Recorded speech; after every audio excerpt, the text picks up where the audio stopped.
All right, guys, we're back again with COVID Cabal. It's been way too long, guys. It's been way too long. If you are watching right now, first things first, if you guys are watching right now, I want you to drop it in the chat. I want you to drop in the chat, comment in the chat if you're watching right now. I'm gonna put your stuff on screen if you're watching right now. It's been way too long for the COVID Cabal. I'm sorry about last Friday. Family stuff got in the way. Not bad family stuff, just family stuff. Just families doing stuff, and I didn't know about it, and so I scheduled a COVID Cabal when I shouldn't have. I led you guys on. I teased you guys, and that was a mistake. Alan, it's good to have you on here. Barovid Cabal, absolutely.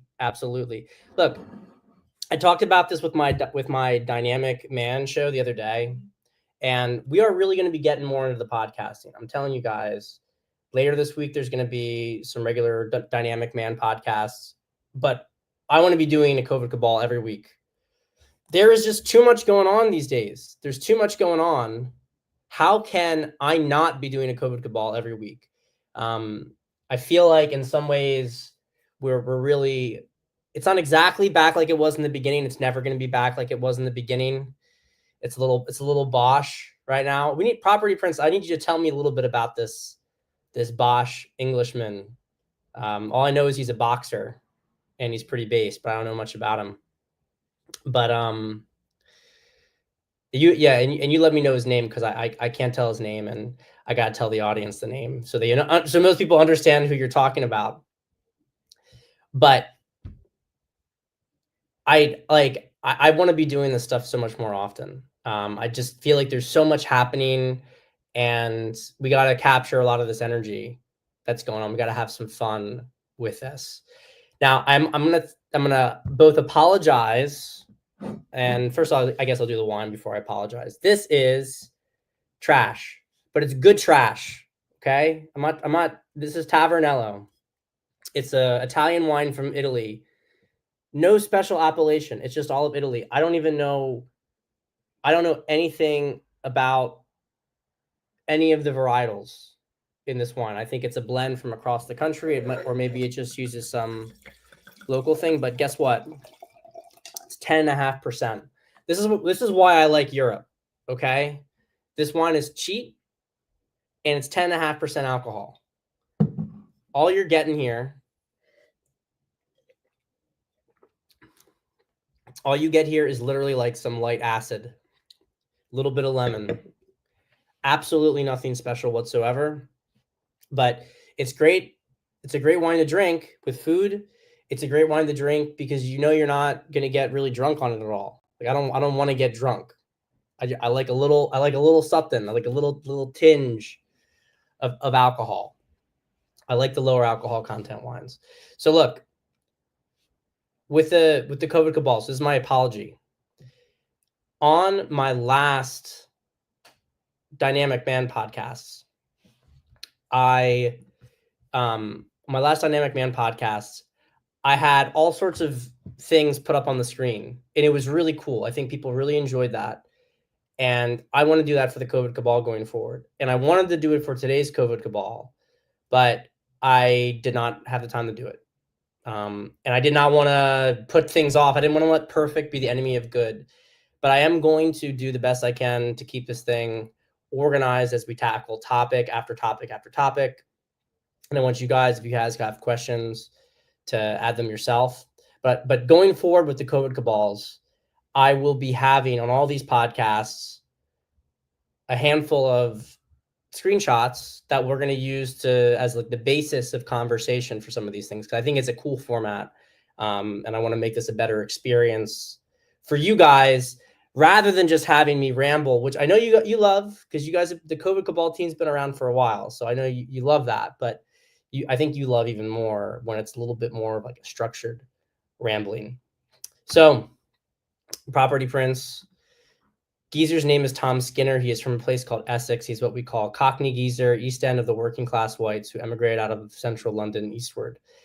That's interesting, because I know that a lot of East London is pretty foreign at this point in time. So that's pretty interesting that he migrated there. Am I understanding this correctly, Property Prince? That he emigrated to the east side from central London, but he's not actually from that demographic, or is he like trying to recolonize it? I don't know. I do know, though, that he's become a champion of the British people in some sense, and it's really helping to. I can see it already. He's got a really good energy, really positive, warm energy, but also strong and patriotic, and it's kind of figure that you want to have because it makes people proud to be English. So I imagine that's why he's, building up in his popularity. So anyway, let's get into the content of the show. Obviously, some of these events are a little bit outdated, but not so outdated that we shouldn't be talking about them. So 2 weeks ago, there was an election in Canada, and unsurprisingly, Mark Carney became Prime Minister of Canada. I have to say, I expected this from the very beginning. The moment I saw Carney run, Carney is like a deep level globalist, okay? Ran the Bank of Canada, ran the Bank of England, 3 passports, tranny child. I mean, this is somebody, he's got all the bona fides, Tavistock Institute. So he's not even just some sort of puppet put up there. When they put Mark Carney on there, that's because they needed somebody who they knew they could trust, someone who they didn't necessarily have to make deals with or manipulate their narcissism to accomplish something. And let's be honest here, a lot of these world leaders, it's not to say that they aren't controlled, but they're controlled, right? That there's that's a connotation.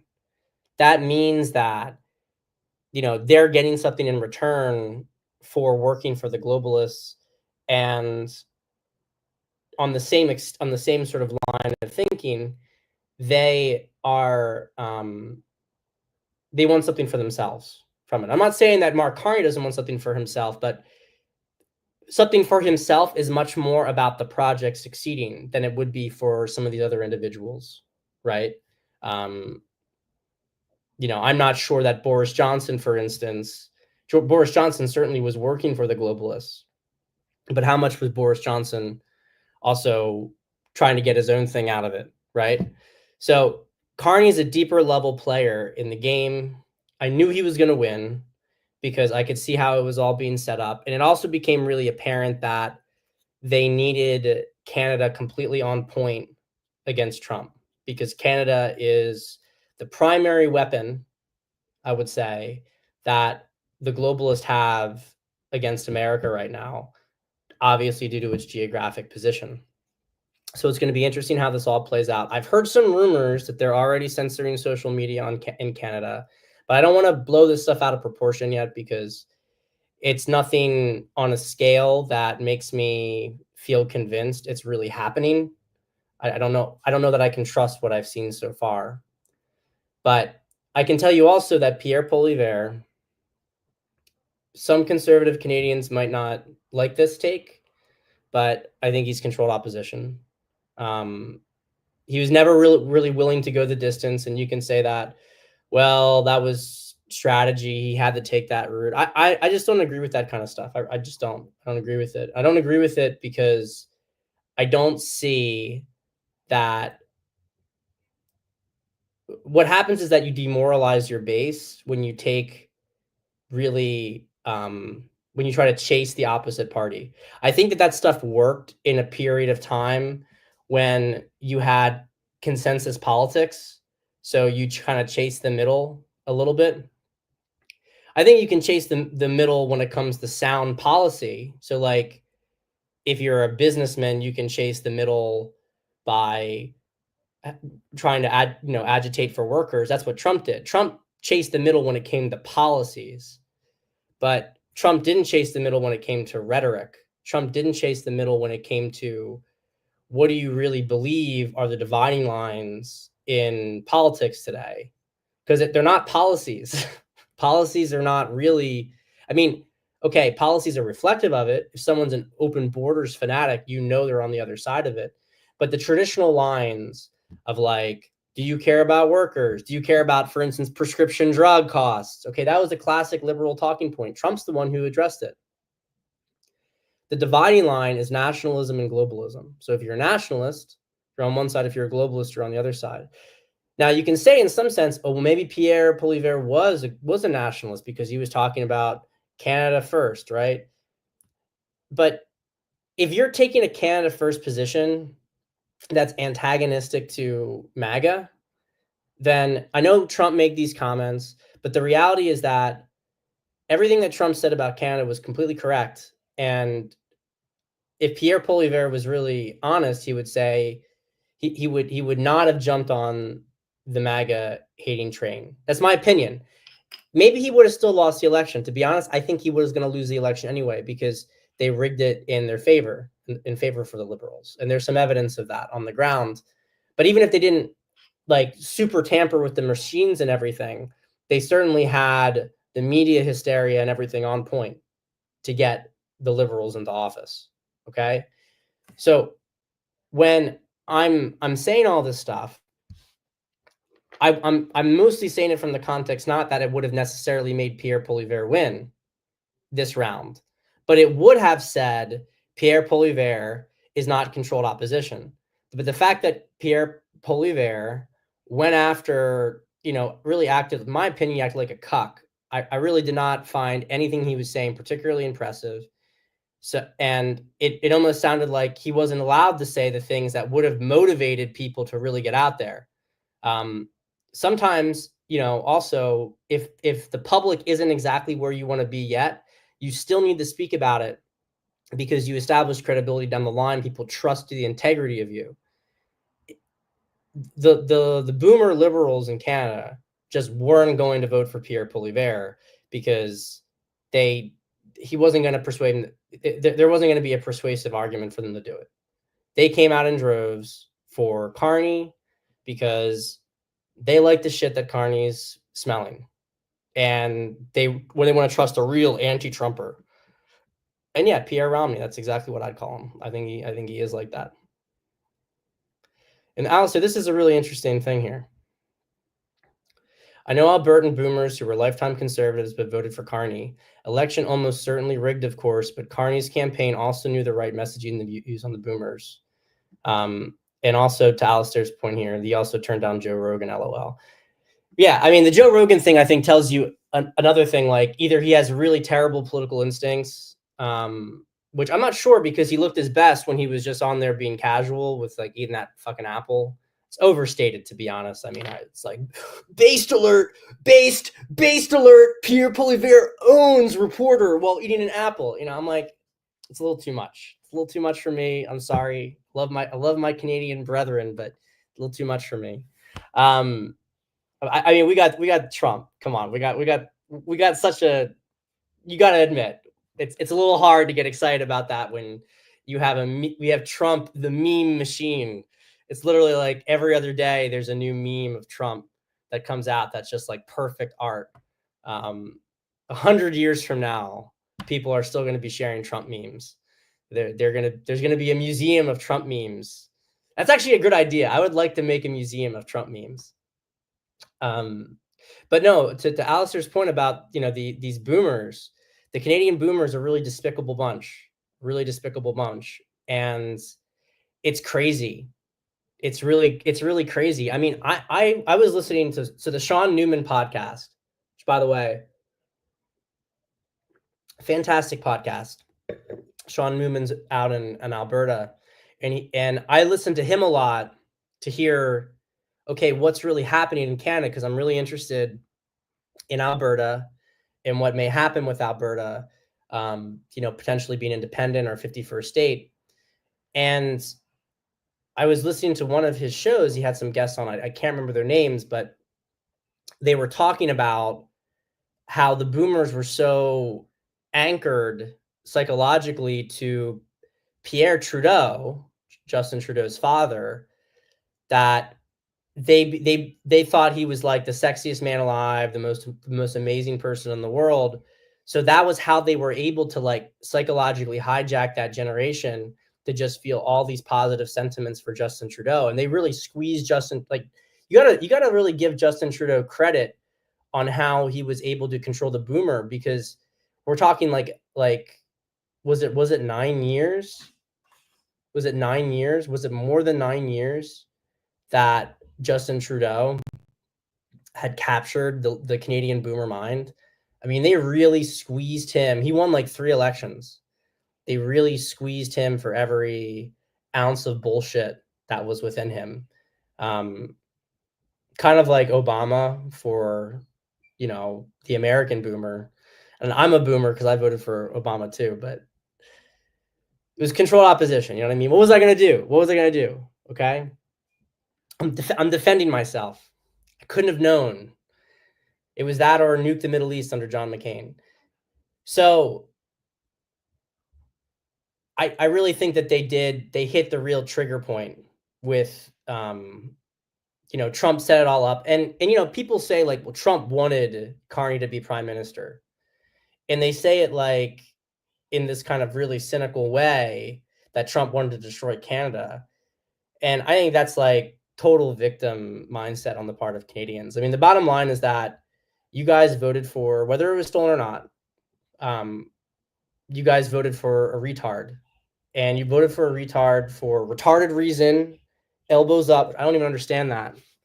Actually, if someone can explain to me what that means, I would love to understand that, because I have no idea what it means. It must have some historical reference to something that some brave Canadians did at some point, because I don't understand it. It doesn't make any sense to me. But this whole thing, like Trump was calling, but what does that mean though? Hockey team, why do they do this? What is the benefit of doing this in hockey?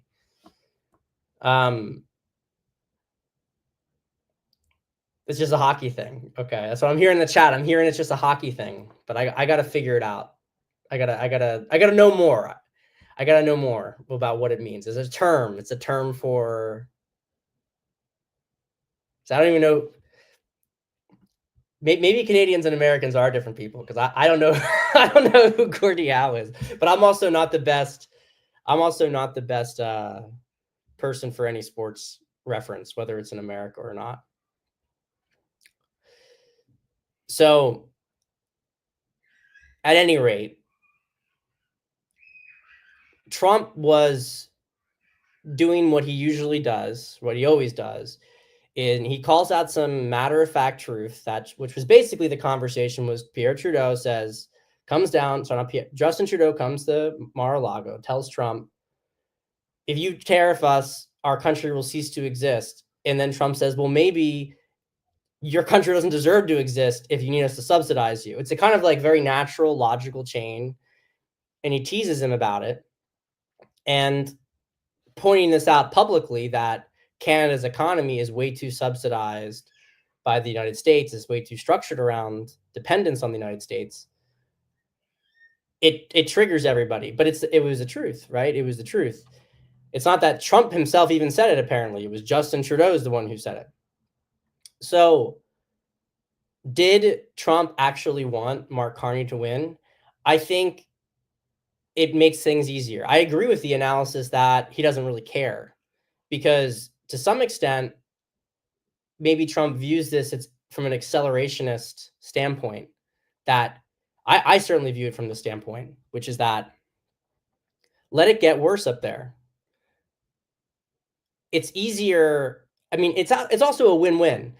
If you did get Pierre Poilievre, and Pierre Poilievre did win, and Pierre Poilievre was like, we're going to fix this country, and he actually started to fix it and started to clean things up, it's a win for Trump. He starts to get a country that cleans up its act and becomes aligned. But if Pierre Poilievre is not even really like, if he's not even really going to do that for Canada, and he's kind of just controlled opposition, it puts Trump, like, it doesn't actually really fix a lot. It might fix a few things around the edges, but Trump's still not going to be able to fully trust Canada, because Canada's still going to be controlled by the globalists. It's much better to have overt kind of trade action against Canada, and to let's call it a spade, and then let's let Canada and the globalist overstep, because then maybe we get our geopolitical aims much better over things. So So this is a really, important point here, and this is the crux of the discussion. Canada deeply divided between East and West. Libs win worsens this. I suspect Trump wants Alberta, Saskatchewan. I think he has a good chance. I think he has a good chance too, and I think it's more than just Alberta, Saskatchewan in the end, but it's going to be Alberta, Saskatchewan in the beginning, and that starts the entire process. Alberta is obviously the crown jewel of Canada. We're not opposed to Saskatchewan either, I don't think. They will come into the country as red states. I know that, conservative in Canada is not exactly the same as conservative in America, but I'll tell you this. I think that'll change. And I think that'll change. I think that is changing already, because if Alberta and Saskatchewan leave Canada, they're leaving Canada because they are essentially conceptually aligned with MAGA at that point. It may have been as a general thing that being a conservative in Canada isn't as conservative as America. But what is a conservative in America? We're not talking about Bible Belt conservatism anymore. We don't care about that so much. What we care about is nationalism. What we care about is governments that support their culture and their people. If Alberta and Saskatchewan leave Canada, that's their mindset. They are going to be fully aligned with MAGA in America. You're not going to see those future states become liberal, become communist, because they're literally leaving a communist superstructure. So, and I think it becomes very interesting after that point. I know Manitoba is kind of like a mixed bag situation. It used to be conservative. There's been some slippage recently with the NDP. British Columbia is very conservative, except for Vancouver. It makes British Columbia very much like Seattle. But I think once you get Alberta and Saskatchewan, the situation around Manitoba and British Columbia kind of sort themselves out. Because if you look at this from the bigger perspective, America wants the Arctic. If you get Manitoba through British Columbia and you get Greenland, you have controlled the entire Arctic. Canada is actually at that point no longer really an Arctic country anymore. And the territories north of Manitoba, Saskatchewan, British Columbia, Alberta, okay, it doesn't matter what they vote for because there's not enough population for it to matter. They're not going to be able to be sustained. The whole thing will start to fall apart. I mean, you'll see it because Quebec will leave. Everything will fall apart. I actually think in the end, we're talking big picture in the end, I think you start to see it all under the same banner. But the West, as has been said here, right, by Max, by others, the East and the West divide is the big thing. And the stuff going on in Vancouver, that may just be sorted out. British Columbia is not going to be an independent, hostile country on America's border that's controlled by China. I'll just say that. We'll see what happens. But you can just do things. And I'll return to some of this stuff at the end of the conversation today, because there's some stuff at the end of the conversation I want to talk about where does all this go. But eventually you are going to see the U.S. military get involved domestically. If it's getting involved domestically, don't expect that it won't get involved in corruption going on in Vancouver, because, like I said, we're not going to have this buffer state screwing up the map. We're not going to have this map gore. We're going to have a good map. We're going to have internally cohesive situation. Now, I know many people who support, Albertan independence don't necessarily support joining the United States. I think logically speaking, that's where it's going to go, but it may not go there immediately. It probably won't. It'll probably go to independence, some sort of protectorate status, which then leads to an entry into the United States. I've said this on other shows, but I want to reiterate. I believe the end game is more decentralization in the United States. The end game. But in the short to midterm, the federal government that the liberals build up is going to be used to rid the country of communism. So Canada, from one perspective, I think could end up rejuvenating the United States, because the American states have for way too long of a time period lost their real sense of independence. And I think understandably, this would be a concern for Alberta and Saskatchewan if they're joining, because they are leaving. They have a more of a nascent identity, as they would have a nascent identity as a state. They would be thinking of themselves as Albertans to some extent before they were thinking of themselves as Americans, which is how America started off. So I'm saying this as a real, like, one of the reasons I really do hope that Alberta and Saskatchewan do end up joining the United States, and it ultimately continues after this mess is cleaned up, is because I think Canada, under these circumstances, could very well end up helping to rejuvenate state identity in the United States. Not that I am opposed to, not that I don't think of myself as an American, but I think having stronger state government governance is better.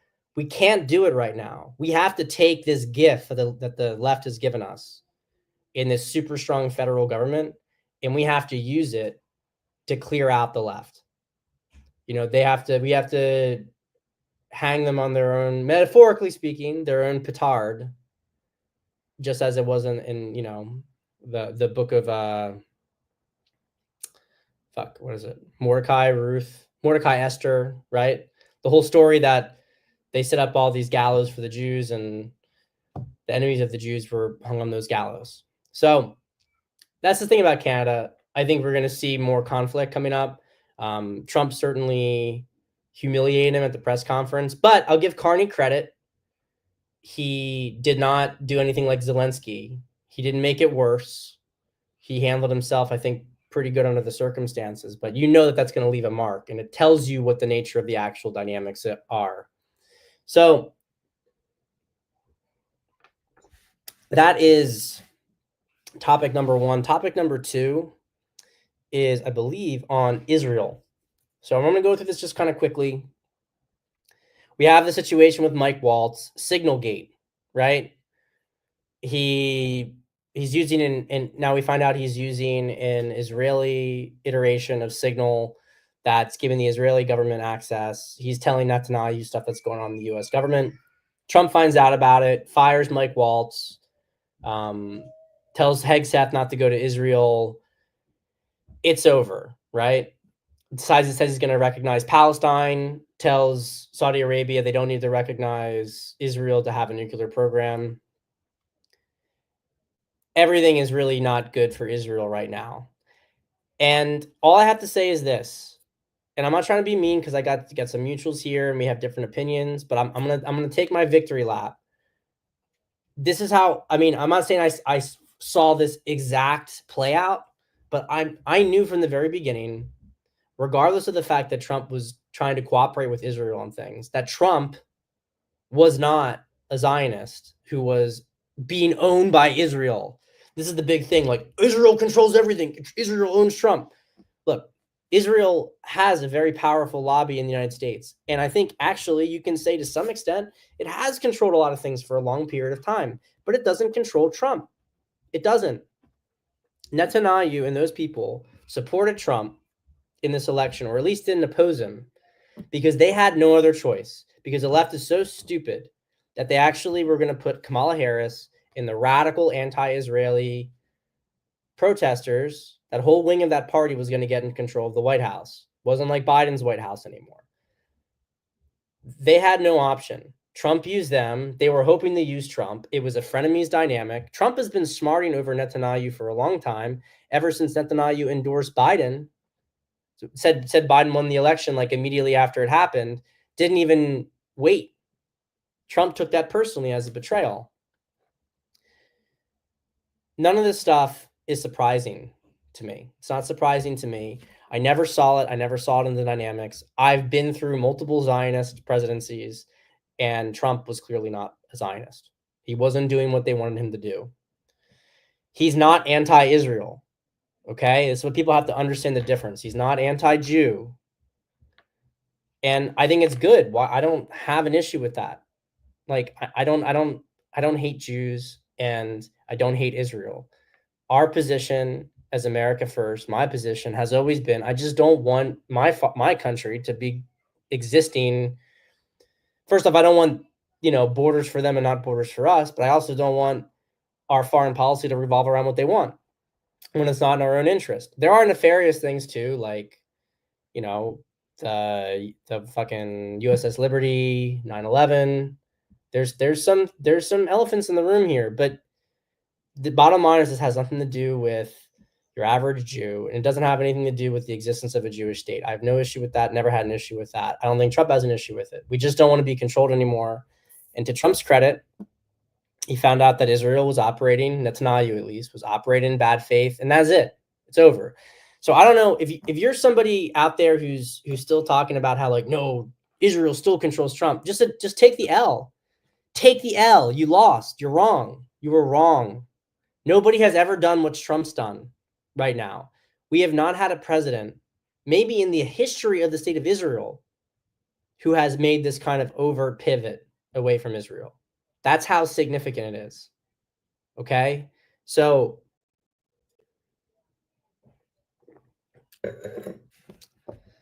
and look, just because Israel's done bad things, it doesn't mean that Iran is good. This is another thing I can't stand about, like, the anti-Israeli, the anti-Zionist, is that they're anti-Zionist, but they're like pro-Hamas or they're pro-Iran. I'm not pro-Hamas and I'm not pro-Iran. I don't like those people. Israel is a developed country. It has some of the best medical care system in the world. I prefer to see civilization on the map. So I don't hate Israel, but I'm very happy to see this pivot away in our policy. And, I hope it can, I don't think it's going to be the way that these people think. It's probably not going to be smooth, but I hope it can be smooth. I like hearing that Israel says we have to, what was the word that Netanyahu said, or somebody in his government said, that they're going to have to, it's not detox, but let's just say they're going to have to wean themselves off of, they used a better word, but they're going to have to wean themselves off of American aid. Yeah, it's good. Everyone should be self-sufficient. And, I'll say this, as much as I want Israel to exist, if you can't fend for yourself, if you can't exist without other people supporting you, then, that's it. Maybe you shouldn't, right? We shouldn't have to prop you up. But I don't think we need to prop them up. They're a developed country. They have a very motivated population. They're very intelligent, industrious, brave people. It's going to be fine for Israel. It's going to be fine for Israel. And I think that's what Trump's trying to do. He's trying to make these deals. But we'll see what happens with it. So that's Israel. We've got the Pope. Okay, the Pope. So, look, some people say the jury's still out. I've seen conservatives kind of split on the issue of the Pope. Is this new Pope going to be good? Is he going to be bad? Is he a communist? Is he a conservative? I'm going to tell you what I think. I think he's a communist. I use that term loosely. If you're in favor of open borders, to me, you're a communist. If you're in favor of DEI, to me, you're a communist. I mean, I don't really care. I don't like the other stuff. To me is like, it's all so much lower down the totem pole, and it doesn't indicate a fundamental, way of thinking, right? Now, the Pope's brother seems pretty base. That doesn't mean anything. It means literally nothing. I mean, it means a little bit, but it means very, very little, because siblings have different political views all the time. The Pope was elected by a conclave of cardinals that was completely put up by Francis. Okay, so he was voted by the cardinals that Francis put in power, even though the Catholic Church as an institution is becoming much more conservative. The voting bloc was not. In many superficial manners, Pope Leo, the whatever, I don't know the number, he is a more conservative pope. There's some degree of pageantry that he supports. Is he as bad as Francis? I'll concede he probably isn't as bad as Francis. I'll concede that.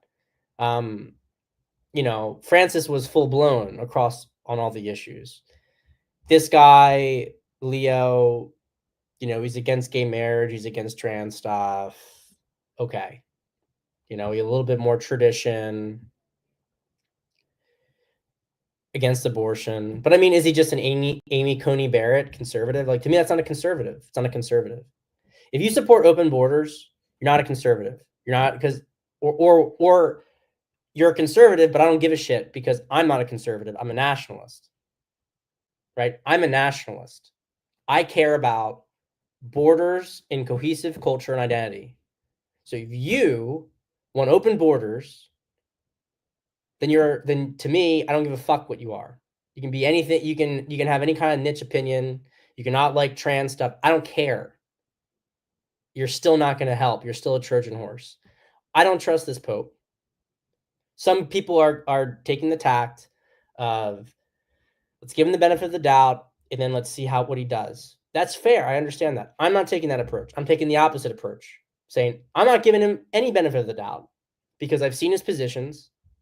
I've seen the stuff that he's retweeted. I've seen that he's criticized J.D. Vance, talking about, the order of love. J.D. Vance is going back to Aquinas.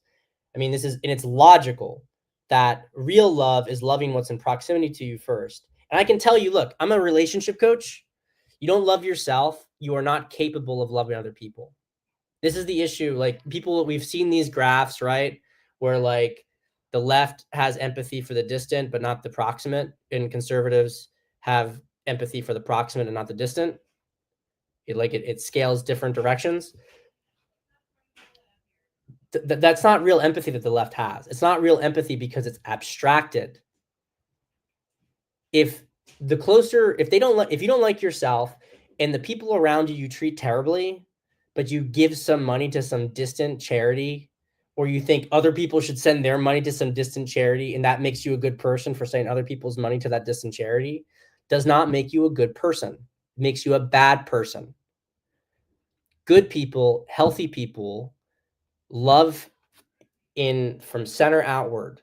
In a relationship, you cannot really give love. You cannot really be supportive for somebody else unless you give love and are supportive for yourself. That is the first thing. You put your own mask on, and then you move further. Women in a relationship have to do the same thing. If you're a good man in a relationship, you encourage the woman you're with to love herself before she loves you, even.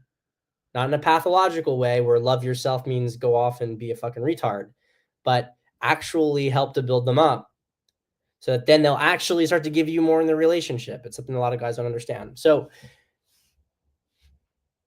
if you're in favor of that stuff, I don't trust you.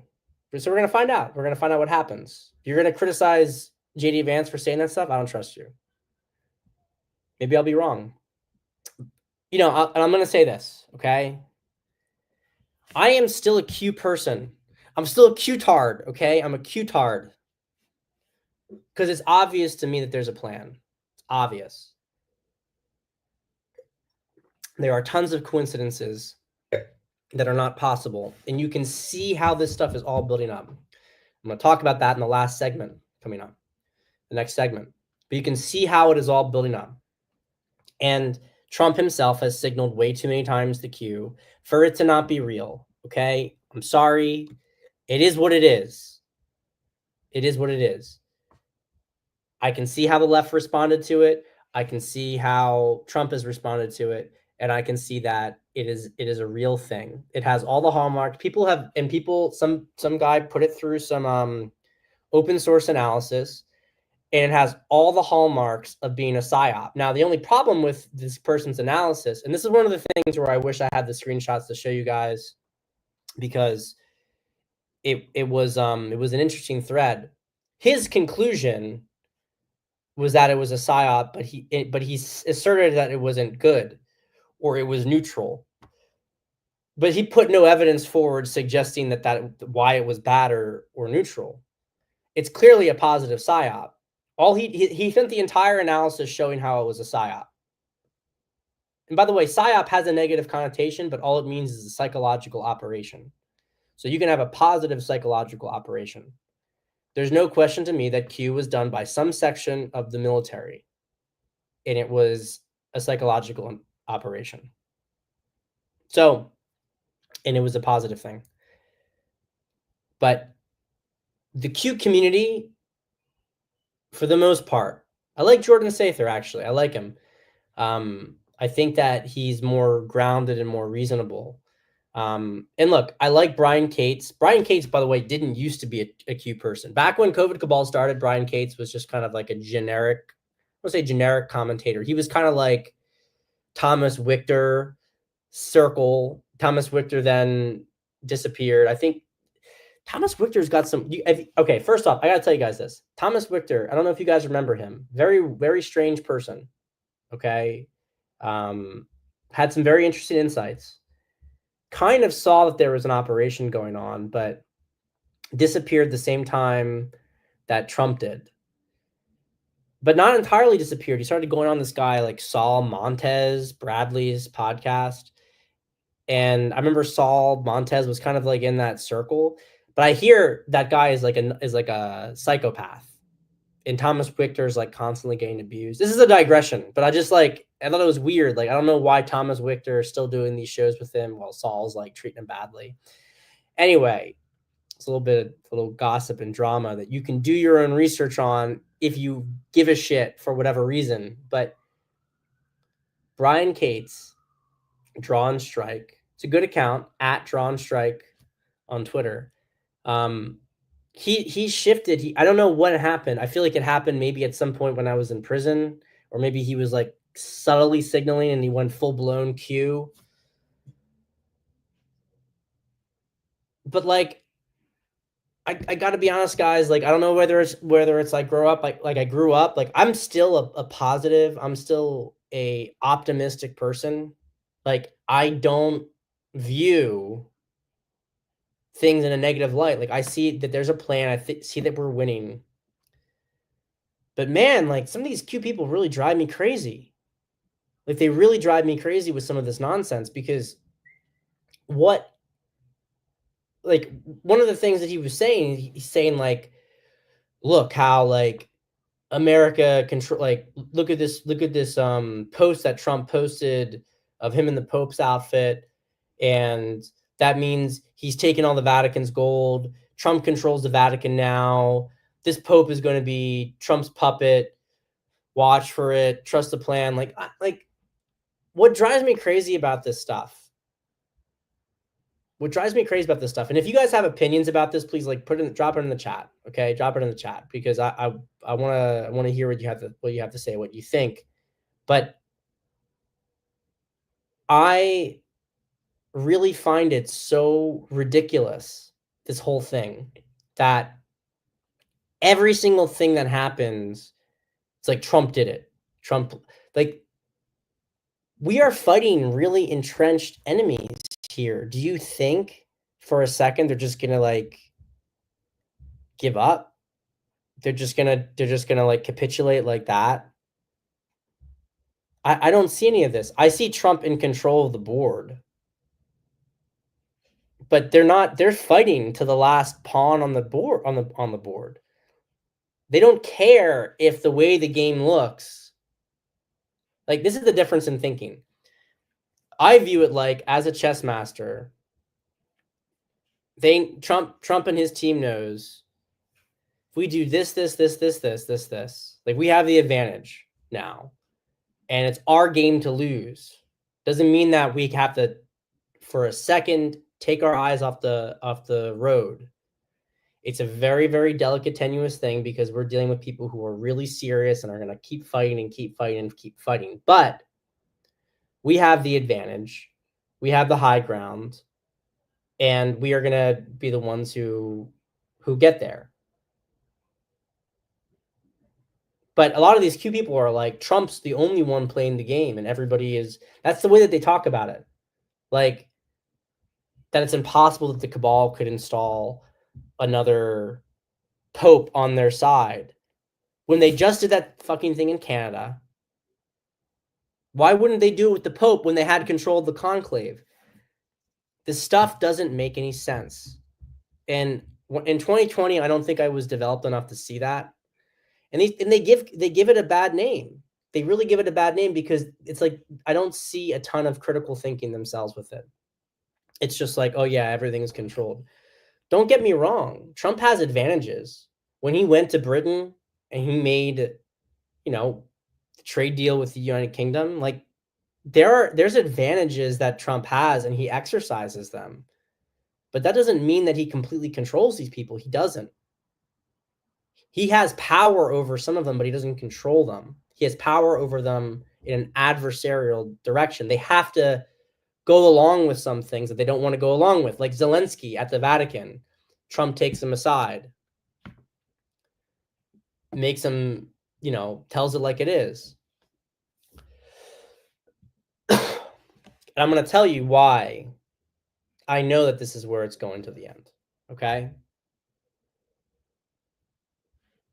Which brings us to our last topic. Because anybody, I think, who's really paying attention to this knows,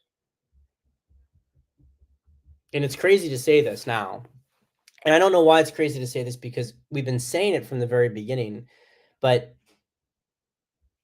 we were so premature with it before, but now you can actually really see it, that this is going to go to suspension of habeas corpus and ultimately martial law. It's going to happen.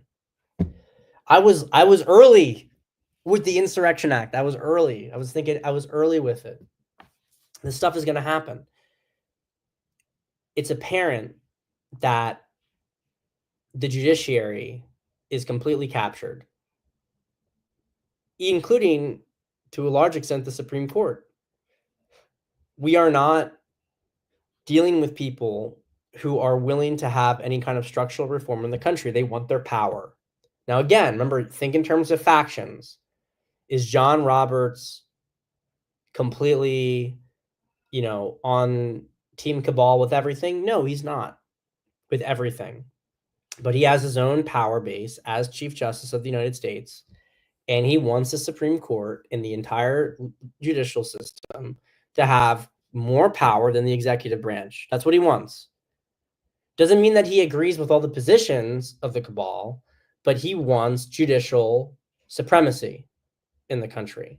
The people do not want judicial supremacy. That's why you've seen now, when Trump's trying to do these reforms, John Roberts come out, because he wants judicial supremacy. John Roberts wanted judicial supremacy over a lot of the left too. But the left was more willing to build up the judiciary. And this is very relevant here. Well, guys, I apologize. With in the chat, it looks like sometimes it like flips to the top here. What's up, Romeo? Pat the Pioneer. Oh, by the way, I didn't mention this earlier in here, but Joseph Benson asked if Salmon was getting that money. I think Romeo is real is the only one who might be able to find possibly where Salmon went, because last we heard he was hiding somewhere in Ireland. So let's see if Romeo knows where he went. And Trump and more Russian sanctions make it make sense, please. I haven't heard about the new sanctions, so I'm going to say that for the next show so I can do some research on it. I do think that Trump is getting boxed in with Ukraine, realizing he can't fully extricate himself from it, which is why he wanted the mineral deal, because the mineral deal gives him some face-saving measure. But I don't know. I don't know yet. Let me look into this stuff and make sure it's real. But I want to talking about this whole thing with how do I put this? Talking about this whole thing with when we're gonna cross this line. I think it's coming. I don't even think it's coming. I can see it's coming. They just arrested 2 judges. They arrested Letitia James. There's rumors about all these investigations going on in the Justice Department. I'm telling you guys, you gotta trust the plan a little bit. This is what I want to emphasize, okay? Because I have a lot of people, including the J6 community, and it frustrates me. I understand why they're like this. They've had a rough run of things. They're a little bit emotionally deflated by the whole experience, but everybody in Trump's cabinet on the higher positions that barely got through Congress, all of these people, okay, Trump himself obviously included, if they do not crush the left, they know that they are dead. People understand this? People criticizing Trump, saying Trump and these people, they don't know what they're doing, and they're gonna blah blah blah blah blah. It's over. Nothing's happening. We're being betrayed again. That's a trauma response. I can see it because they're not really thinking of it. I'm not saying don't put some pressure on, but all of these people have signed on to, this is not Trump's first term. This is the end game. You can't just dick around. You know what I mean? You can't just like hang here and think, okay, it's not gonna, nothing's gonna happen. They're just gonna go back to the way that things were. Things are not ever going back to the way they were before. We're at the end of an era. All of the guilt stuff about whether it's being white or whether it's being, from the West, whether it's being a man, all that stuff is ending. It's ending. You can see it. And if you care about astrology, it's reflected in the astrology because all the planets are moving out of Pisces into Aries. We're moving from a very, very feminine, permissive environment that's existed starting in 2005 to a very non-permissive, aggressive, boundary-oriented astrological era that will last another decade at least. So this is things are changing. We have to understand that things are changing. They're not going back. We are not going back to the left. We're not going back to Biden because I can tell you this as somebody who was under Biden. If they had stayed in power, good luck with me not going back to prison. If I didn't go back to prison, I would have had to be in Poland and lived a very quiet life because they were going to be going after political opponents. And we saw some of the documents that they were going to start doing gun grabs. It was going to get really fucking messy. And we talked about that in prison. We knew it. And we kept saying, God, I hope the American people show up. Because if they didn't learn from what happened to us, like this was just a start. It's what I wrote about in that piece, The American Soul, that got me in so much trouble when I wrote that in prison. It's in my book. So it's coming. I can see it's coming. They're being patient. They're being deliberate with the process. They are exhausting every option lower on the permissive totem pole before they go to it, which is smart. People get frustrated. I get frustrated sometimes, but I'm more patient now, given what I've been through, and I see it. I see the logic in it. Because when you attempt to operate in good faith, even if you know you're dealing with someone in bad faith, but this is all in public view. Like the left right now, their political platform is, how dare you deport illegal immigrants who rape people and are part of terror organizations? That's their political platform. And they're baiting not only these leftist people into supporting it, and they're baiting not only judges into trying to bring these people back into the country. You now have leftist congressmen and congresswomen and mayors trying to actually attack ICE facilities to get these people out. I mean, this stuff is insane. And yes, not every liberal is going to understand it because they're so caught up in the dissonance. But every time you push them, the more we push them, and this is all that's been happening ever since Trump first came into office, 2015, or first started running in 2015, every single thing he's been doing has been pulling more and more and more what's good and right against what's bad and evil and dark. Every little last thing that was redeemable about the left had, Trump gradually plucks it off of their tree and brings it to him, and they pluck every last disgusting thing that the right had and brings it to their own. That's what's been happening right now. It is completely polarized between light and dark at this point in time. I mean, look at what Trump just did with these prescription drugs. That was one of the biggest leftist platforms. Leftists are not happy about it. They're not happy about it because Trump did it. And the best they can say is like, well, now you don't support, now you support price controls. It's not price controls. It's just simply that Trump is removing already distorted issues within the market that gave preferential treatment to other countries. So he's removing those barriers so the market can actually be fair and set itself. The point of all this stuff is that I know where it's going. I can see where it's going. And I think by the end of the year, we're going to be there. And I think the overturn of habeas corpus is coming. And the overturn of habeas corpus is going to start an escalation in this entire process. It's going to start an escalation in the entire process, where I think that when you saw these congressmen and these mayors attacking the ICE facilities, if you listen to a lot of the things that Antifa is saying right now, what you are hearing them say is they're prepared for revolution in the country. And they have things, I don't know what they're called, but they're printed like gears that you can put on train tracks to overturn trains. I'm telling you guys, there is going to be a dark period before this nightmare is over.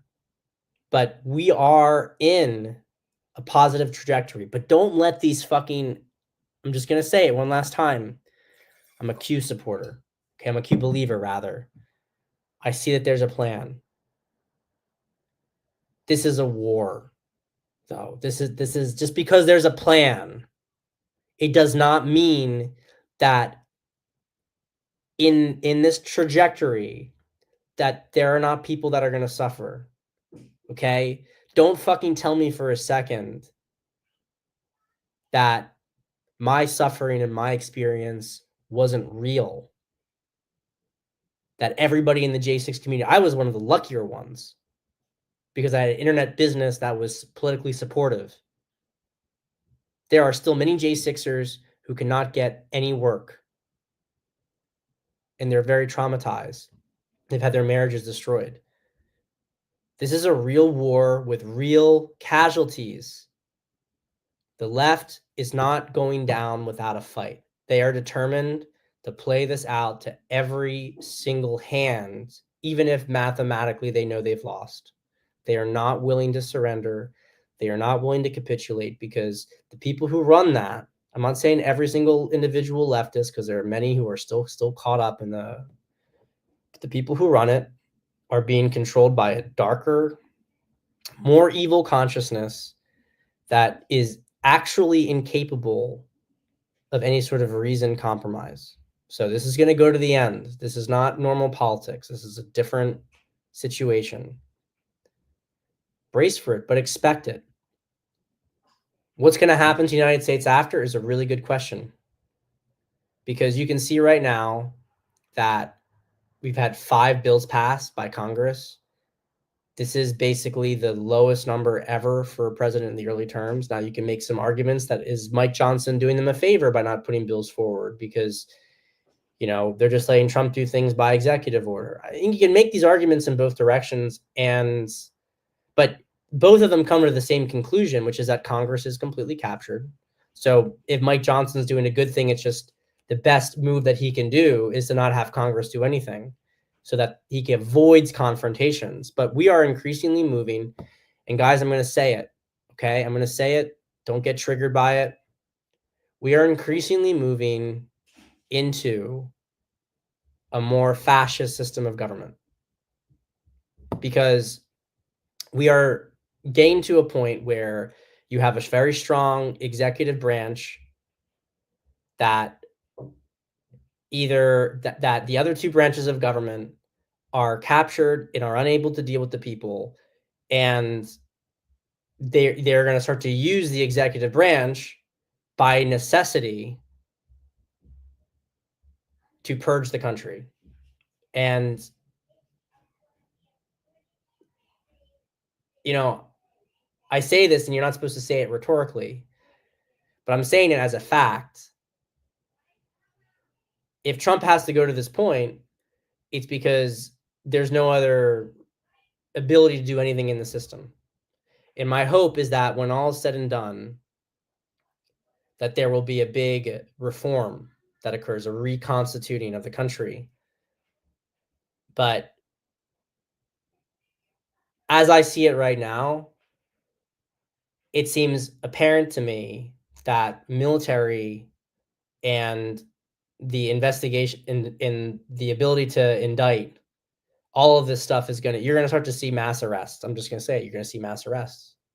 You're going to see mass arrests. It is going to be technically constitutional, but it's not going to be constitutional in the way that we really think about constitutional.